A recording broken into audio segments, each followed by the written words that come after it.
오늘 하나님께서 저희들에게 주신 말씀은 사무엘상 9장 1절에서 14절 말씀입니다. 사무엘상 9장 1절에서 14절 말씀입니다. 제가 봉독해 드리겠습니다. 베냐민 지파에 기스라이름 하는 유력한 사람이 있으니 그는 아비엘의 아들이요 스롤의 손자요 베고랏의 증손이요 아비야의 현손이요 베냐민 사람이더라. 기스에게 아들이 있으니 그의 이름은 사울이요 준수한 소년이라. 이스라엘 자손 중에 그보다 더 준수한 자가 없고 키는 모든 백성보다 어깨 이만큼 더 컸더라.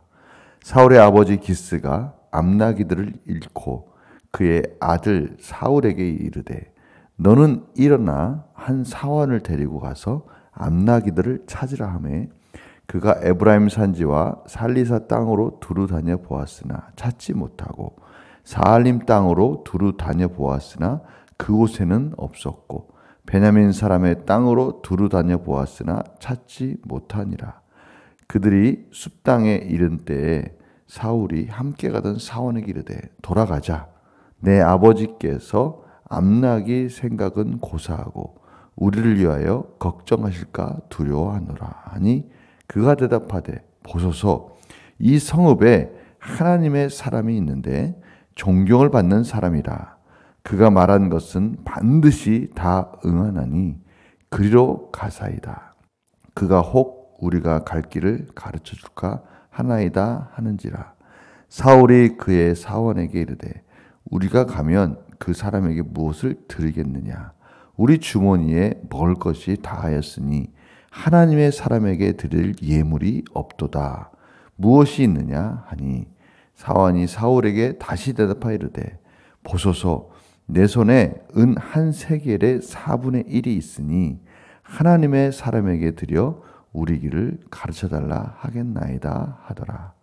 옛적 이스라엘 사람이 하나님께 가서 물으려 하면 말하기를 선지자에게로 가자 하였으니 지금 선지자라 하는 자를 옛적에는 선견자라 일컬었더라. 사울이 그의 사원에게 이르되 내 말이 옳다. 가자 하고 그들이 하나님의 사람이 있는 성읍으로 가니라. 그들이 성읍을 향한 비탈길로 올라가다가 물기르러 나오는 소녀들을 만나 그들에게 묻되 선견자가 여기 있느냐 하니 그들이 대답하여 이르되 있나이다. 보소서 그가 당신보다 앞서갔으니 빨리 가소서. 백성이 오늘 산당에서 제사를 드리므로 그가 오늘 성읍에 들어오셨나이다. 당신들이 성읍에 들어가면 그가 먹으러 산당에 올라가기 전에 곧 만나리이다. 그가 오기 전에는 백성이 먹지 아니하나니 이는 그가 재물을 축사한 후에야 청업을 받은 자가 먹음이니이다. 그러므로 지금 올라가소서 곧 그를 만나리이다 하는지라. 그들이 성읍으로 올라가서 그리로 들어갈 때에 사무엘이 마침 산당으로 올라가려고 마주 나오더라. 아멘. 오늘 본문은 사울이 첫 번째 왕 사울이 어떻게 사무엘을 만나게 되는지 그 과정이 자세하게 기록되어 있습니다. 어쩌면 이렇게 사울이 사무엘을 만나는 과정이 이렇게까지 자세하게 있을 필요가 있을까? 또 그 내용이 좀 특별합니다. 보통 왕이 선지자를 만나는 그런 과정이다 하면 무엇인가 좀 중요한 어떠한 전쟁이나 여러 가지 과정 속에서 멋있게 딱 등장을 해야 맞지 않겠습니까? 그런데 그거와는 완전히 다른 그러한 관점으로 잃은 암나기들을 찾으러 다니는 그런 사울의 모습, 아주 평범한 일상의 목자들의 모습, 이런 모습으로 등장을 합니다. 하나님께서 보란 듯이 이 왕이라는 이 존재가 그렇게 훌륭한 그런 존귀한 그런 과정에서 세워지지 않는다라는 것을 보여주려고 하는 그러한 의도가 있는 것 같이 그러한 내용들로 구성이 되어 있습니다. 오늘 보니까 이 사울이 등장을 하는 장면이 약간 저는 이 장면을 보면서 뭔가 조금 불길한 느낌이 들었습니다. 물론 뒤에 저희들이 이 내용들을 다 알고 있어서 그런지 모르지만 이 스토리가 진행되는데 그렇게 완벽하지가 않다라는 느낌이 들어요. 우선 이 사울이 태어나는 그 지파가 베냐민 지파입니다. 베냐민 지파의 유력한 사람이다라고 이렇게 소개하고 있어요. 근데 오늘 사울의 이 모습 속에 베냐민 지파, 그럼 뭔가 좀 다릅니다. 왜냐하면 하나님께서 지정하신 그 왕의 족보는 유다 지파이기 때문에 그렇습니다. 창세기 49장 10절에 보면 규가 유다를 떠나지 아니하며 통치자의 지팡이가 그 밭 사이에서 떠나지 아니하기를 실로가 오시기까지 이르리니 그에게 모든 백성이 복종하리로다. 이 유다 지파에서 태어나야 되는 것이죠. 유다 지파의 혈통에서 하나님께서 왕을 세울 것이다 라고 그렇게 말씀하고 계셔요. 또 앞에서 그 유다 지파가 그 왕 혈통을 이길 것이다 라는 그것을 저희들은 룻기, 이 앞에 룻기에서 그 족보를 확인하지 않았습니까? 바로 다윗에게 이 포커스가 맞추어지고 있는 것을 저희들이 보게 됩니다. 그런 의미에서 오늘 사울이 이 베냐민 지파다라는 이 부분에 있어서 뭔가 좀 불길한 그런 마음이 드는 거예요. 또 하나는 이 암낙이 무리들을 찾아다니는 과정입니다. 아버지가 이 암낙이들을 잃어먹었으니 네가 찾아와라. 그런데 찾지를 못해요. 유능한 목자의 모습이 아닌 거예요. 이 사울왕이 이 사울이 왕이 되기 전의 모습을 지금 그리고 있는데 보통 왕 그러면 또 하나님께서는 이 목자의 그림을 생각나게 하지 않습니까? 그런데 저희들이 좀 후에 이 하나님께서 세울 다윗과 비교가 되는 거예요. 다윗은 얼마나 그 양들을 보호하고 양들을 지키는 아주 유능한 목자였습니까? 근데 이 사울은 이 잃어버린 암낙이 무리들을 찾아다니는데 3일을 헤매는데도 찾지 못하는 거예요. 왠지 좀 불길합니다. 또 3일을 찾지 못하고 헤매는데 그 찾을 수 있는 그 방법을 또 이 사환이 가르쳐주는 장면을 보게 됩니다. 6절 보면요. 그가 대답하되 보소서 이 성읍에 하나님의 사람이 있는데 사무엘로 인도해 주는 것은 사울이 유능하고 똑똑해서가 아니에요. 왠지 사울보다는 또 사환이 더 지혜로운 모습으로 등장을 한다는 면에 있어서 참 특이합니다. 또 준비되어 있는 것도 사환이 다 준비를 하고 있어요. 사무엘을 만날 준비를 마치 준비하였던 듯이 다 준비되어 있는 모습을 보게 되는 것이죠. 저는 이러한 모습에서 뭔가 하나님께서 만들어가고는 계시는데 그것이 불길한, 좀 완벽하지 못한, 하나님 편에 있어서는 완벽한 그러한 모습임에도 불구하고 하나님의 의도와는 다른 백성들이 원해서 세워지는 왕의 이미지 같은 느낌이 드는 겁니다.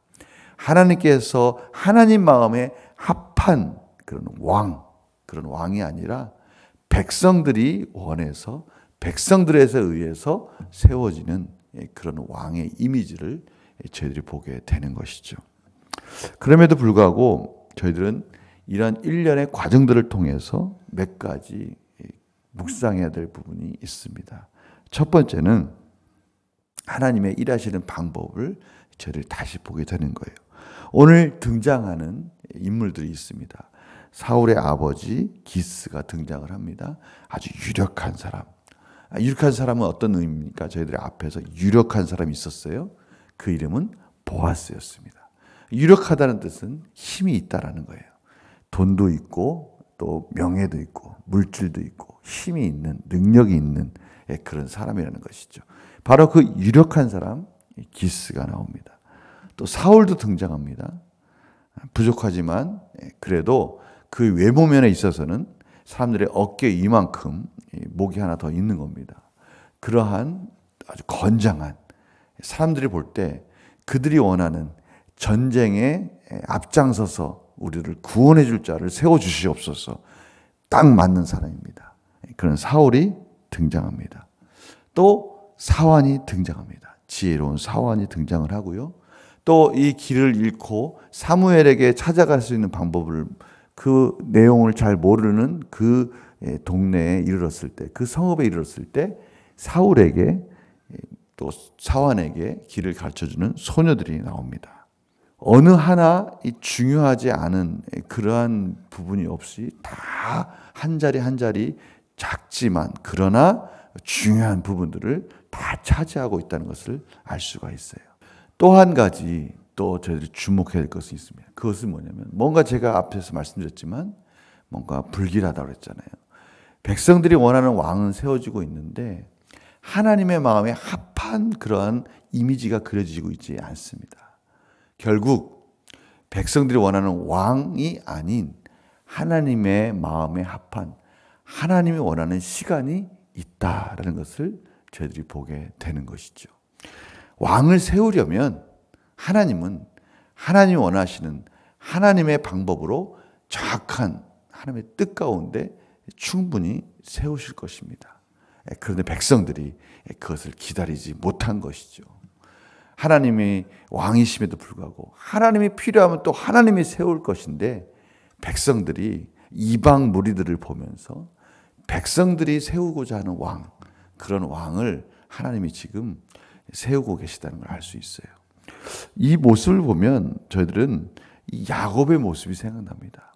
하나님께서 분명히 이삭에게 말했죠.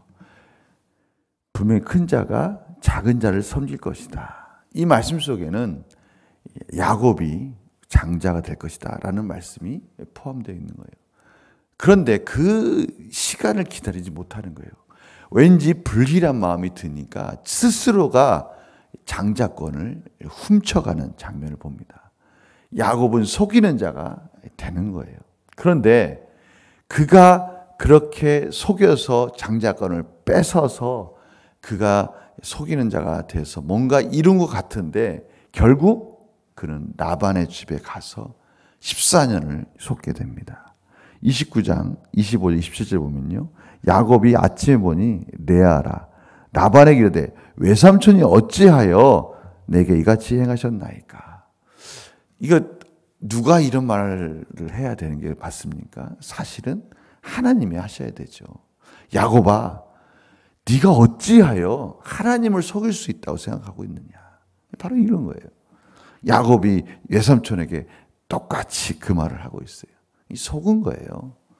하나님의 방법으로 하나님의 시간에 기다렸어야 되는데 야곱이 속여서 자신이 뭔가 할 수 있다라는 착각 속에서 결국 자신도 속임을 당하는 것이죠.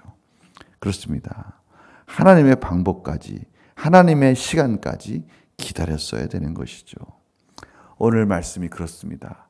백성들의 지배한 요청에 하나님은 응답하십니다. 작은 환경들을 통해서 섭리 가운데 창조해 가시며 사울을 왕으로 세워갑니다.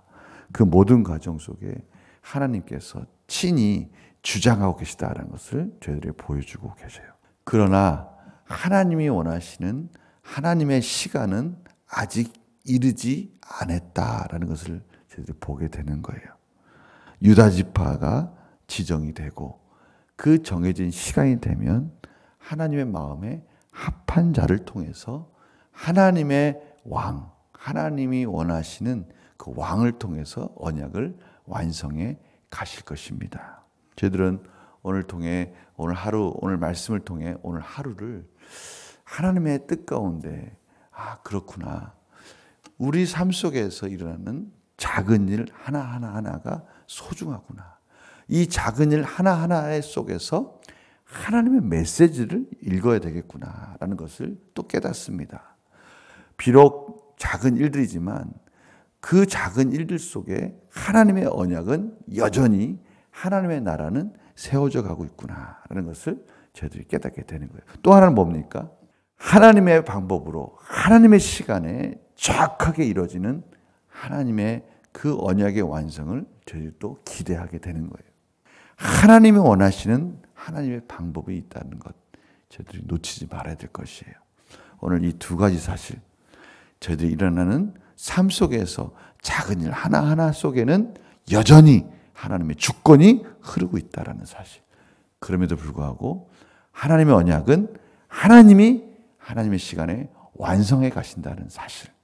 이 사실에 저희들이 주목하면서 오늘 하루 하나님이 기뻐하시는 하나님의 뜻에 포커스를 맞추는 그런 복된 하루가 되시며 기대하시는 하루가 되시기를 간절히 축원합니다. 제가 기도하고 마치겠습니다. 하나님, 저희들이 오늘 하루 또 하나님의 뜻을 기대합니다. 저희들 삶에서 여러 가지 일들이 일어날 것이지만 그 모든 것 속에는 하나님의 계획이 있고 하나님의 뜻이 있는 줄 믿습니다. 또한 하나님의 시간에 저희들이 순종하게 하여 주시옵소서. 말씀에 순종하게 하여 주시옵소서.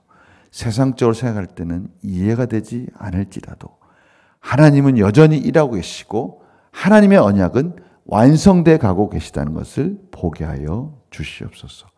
그렇게 오늘 하루 기대하며 하나님께 온전히 맡기는 하나님께 붙들린 그런 하루가 되며 감사하는 기쁨의 행복한 하루가 되게 하여 주시옵소서. 감사드리며 예수님의 이름으로 기도드립니다. 아멘.